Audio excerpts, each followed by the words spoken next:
मुस्लिम league से भी हमारे साथ जुड़े हुए मोहम्मद अतीक।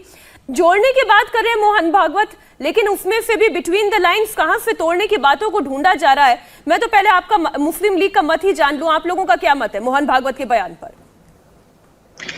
देखिए मीनाक्षी जी, अभी शहजाद पूनावाला ये कह रहे थे कि राष्ट्र निर्माण में आरएसएस का बहुत हाथ है। इसी भारत में, स्वतंत्र भारत में आरएसएस के ऊपर बैन लग चुका है और देश के उस टाइम के गृह मंत्री पटेल ने भी कहा था कि आरएसएस पे बैन लगा देना चाहिए। इतना बड़ा राष्ट्र का काम उसने किया है कि इस पे बैन लगाने की बात कही जा रही है। दूसरे ये कि आरएसएस को बैकफुट पे तो आना ही था, क्योंकि अब ये बाबरी मस्जिद का मसला तो है नहीं कि मुसलमान अपनी जुबान हार गए थे कि जो भी फैसला होगा मानेंगे। इस बार बयान अच्छा है या नहीं है, मुझे ये बताइए, बयान अच्छा है या नहीं?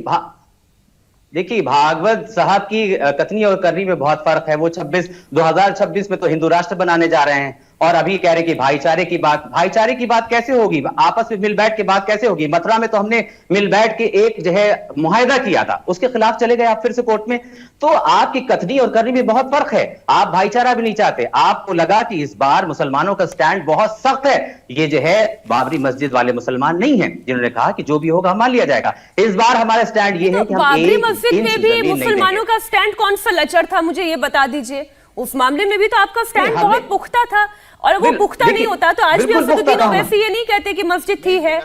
मीनाक्षी जी ये कह रहे हैं कि इस बार बिल्कुल मस्जिद है, मस्जिद थी, मस्जिद रहेगी, और ज्ञानवापी के मसले में भी यही मस्जिद है। अब मोहन भागवत ने ये देखा कि हिंदू पक्षों में फूट पड़ चुकी है, वहां पर कैमरे की वजह से जो है शिवलिंग नजर नहीं आ रहा, वो फव्वारा नजर आ रहा है, लिहाजा उनको तो बैकफुट पे आना ही था। उनको पता है कि वो तमाम चीजें करने के बावजूद भी मुसलमानों को डोमिनेट नहीं कर पाए, लिहाजा इस बार उनको थोड़ा सा पीछे हटना पड़ेगा। ठीक है, ये इसी आपको वजह से ये लग रहा है कि मोहन भागवत का ये बयान उनको बैकफुट पर लाकर खड़ा कर रहा है? शहजाद के कहने का मतलब ये है कि मोहन भागवत परेशान हो गए, उनको लग रहा है कि हिंदू टूट रहा है तो थोड़ा सा बैकफुट पे खड़ा होना चाहिए, क्योंकि मुसलमान झुकने वाला नहीं है। एक तो पहले मैं बता दूं कि 1934 में महात्मा गांधी आरएसएस के वर्धा वाले सेशन में जाकर उन्होंने तारीफ की, 47 में उनकी तारीफ की, 63 में नेहरू जी ने आरएसएस के रिपब्लिक डे में उनको शिरकत करने के लिए कहा, 77 में इंदिरा गांधी जी गई थी आरएसएस के कार्यक्रम में, प्रणब मुखर्जी जो राष्ट्रपति थे वो गए उनके हेडक्वार्टर, रतन टाटा गए, और फॉर्मर जज केटी थॉमस ने कहा कि अगर आर्मी के बाद कोई इस देश को एक करने का काम करता है तो वो आरएसएस है। तो ये सारे देशद्रोही है। ये भी बता दो, मुस्लिम लीग के ये प्रवक्ता है, ऐसी पार्टी है जिसका नाम मुस्लिम लीग है इस देश में, और उसके प्रवक्ता ये कह रहे कि आरएसएस तोड़ने का काम कर रही है, और जिसने अपनी पार्टी का नाम जिन्ना की पार्टी के नाम पर रखा है। अब ये मुस्लिम लीग के प्रवक्ता बीच में ना बोले, मैं अपनी बात मैंने आपके बीच में नहीं बोला, मैंने आपके बीच में नहीं बोला। जिसकी पार्टी के नाम पर, जिसकी पार्टी का, एक सेकेंड बीच में नहीं बोलना है। आप पहली बार डिबेट में आए होंगे, प्लीज थोड़ा डिबेट की मर्यादा फॉलो करें। तो फिर आप डिबेट में आए नहीं, ऐसा लग रहा है पहली बार आए हैं, ऐसे बर्ताव मत कीजिए। अपनी अपनी बारी में हम बातें रख सकते हैं, बहुत समय सबके लिए चर्चा के लिए समय। जिसकी पार्टी का नाम मुस्लिम लीग है, जिन्ना की विचारधारा के नाम पर उन्होंने पार्टी का नाम रखा है, वो आरएसएस से कह रहे देश तोड़ने का काम। और ये वही लोग हैं ना जो जिन्ना को महिमा मंडित करते हैं आज भी, जैसे कांग्रेस पार्टी के नेता करते हैं। अब मैं इनसे पूछ रहा हूं, हमारे मुमताज भाई है, मुमताज भाई, भारत के मुसलमानों का आदर्श ना औरंगजेब है, ना बाबर है, ना याकूब है, ना अफजल गुरु है, ना बुरहान वानी है, परंतु हर बार इनकी पैरवी करने कौन चला जाता है? ओवैसी। याकूब मेमन की पैरवी किसने की? सुप्रीम कोर्ट का फैसला आया था कि फांसी अगर की है तो आप छोड़कर चले जाएंगे इस डिबेट। अगर याकूब मेमन की पैरवी, नहीं एक सेकंड, आपने कहा बिल्कुल नहीं करते। एक सेकंड, नहीं एक एक करके बात करेंगे। मुमताज एक एक करके, आपने कहा याकूब मेमन की पैरवी नहीं की ओवैसी ने, याकूब मेमन की पैरवी की है? नहीं याकूब, ये मुस्लिम लीग को बोलो कि 1 मिनट में इनसे चर्चा करो। 1 मिनट, एक एक करके बात रखते हैं। एक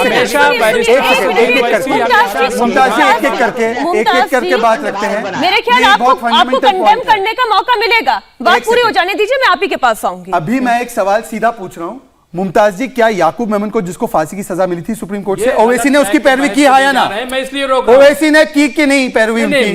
हाँ या ना पैरवी? एक मिनट, मैं दर्शकों के लिए क्लियर कर दूं, 2015 की ये खबर है जब असदुद्दीन ओवैसी ने कहा, मैं इंडिया टीवी की ही खबर पढ़ के आपको मुमताज जी बता देती हूँ, Yakub Memon is being hanged because he is a Muslim. नहीं फिर से पढ़िए। Yakub Memon is being hanged because he is a Muslim. मतलब सुप्रीम कोर्ट ने मुस्लिम है इसलिए बंद कर असदुद्दीन दिया। ओवैसी का बयान है। मुमताज, मतलब चलिए। सुप्रीम कोर्ट में कितना इनको विश्वास है ये देखिए आपके सामने है। ये एक समुदाय है जो 350 वर्ष की तरह नंदी जी की तरह रुका है कि मेरे शिव भगवान आएंगे, मेरा ओरिजिनल जो ज्योतिर्लिंग है जिसको इतिहासकारों ने दर्ज किया है, जिसको कानून में दर्ज किया गया है, मैं उसकी लड़ाई कानून से लड़ूंगा। एक सेकंड मुमताज जी प्लीज बीच में मत बोलिए। मुमताज जी आप बार बार मेरा फ्लो तोड़ रहे हैं, मैं भी आपका फ्लो तोड़ सकता हूं। यदि आप ऐसी डिबेट चाहते हैं तो बोल दीजिए। नहीं, ठीक है, तो आप मुझे बात अपनी रखने देखिए, दीजिए। ये बात मुझे अपनी बात रखने एक दीजिए। बात अभी खत्म हो गई। दूसरी बात, असदुद्दीन ओवैसी ने याकूब मेमन पे स्टैंड लिया था, देखिए, वो मुस्लिम है इसलिए दो- उनको जेल पहुंचाया गया, उसके खिलाफ कदम और उठाया प्लीज गया। एक एक करके अपनी बात अपने समय पर रखते हैं। अगर आपको ऐसी डिबेट करनी है तो बता दीजिए। एक वर्ग है जो कभी रूल ऑफ लॉ को, संविधान को चैलेंज नहीं करता। 500 वर्ष राम मंदिर की लड़ाई कोर्ट के माध्यम से, 350 वर्ष ज्ञानवापी में जो ओरिजिनल वहां पे मंदिर औरंगजेब ने तोड़ा उसकी लड़ाई कोर्ट के माध्यम से। अवनिजेश अवस्थी किसी का गला काटने, सर तन से जुदा करने नहीं गए। इनके शिवलिंग को क्या क्या नहीं कहा गया है, फव्वारा कहा गया है, गालियां दी गई है, छेद करने की कोशिश की गई है, अलग अलग तरीके के लोगों ने क्या क्या कॉमेंट्री की है, उसका comparison Bhabha atomic research centre से जो सड़क है उससे किया गया है, पर किसी को सर से तन जुदा करने की बात नहीं की गई। और दूसरी एक यहां पर एक पक्ष है जिनको जब फांसी लगती है, याकूब मेमन को तो बोलते हैं मुसलमान को फांसी लगी है। आपका आइडल कभी एपीजे अब्दुल कलाम क्यों नहीं होता? आपका आइडल लेफ्टिनेंट उमर फयाज क्यों नहीं होता? आपका आइडल उस्ताद बिस्मिल्लाह खान क्यों नहीं होता? कभी अकबरुद्दीन ओवैसी एपीजे अब्दुल कलाम की मजार पर नहीं जाएंगे, जाएंगे तो फातिहा पढ़ने औरंगजेब की मजार पर। और ये सोच की बात है, और आज आपको ये सोच जो है इसी को बदलना होगा। जब तक सोच नहीं बदलेंगे तब तक मोहन भागवत जी की बात आपको नहीं समझ आएगी। इंडिया टीवी हर वक्त हर जगह डाउनलोड करने के लिए सर्च करें India TV news Google play store या ऐप स्टोर पर।